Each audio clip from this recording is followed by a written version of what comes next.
Unicorns, it's me, Sister AJ here, back with another video.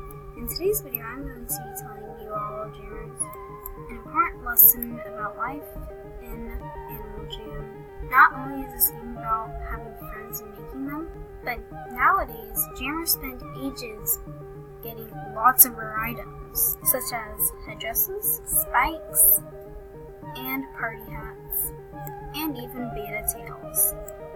And when things go downhill, Jammers think they're not good enough for rares.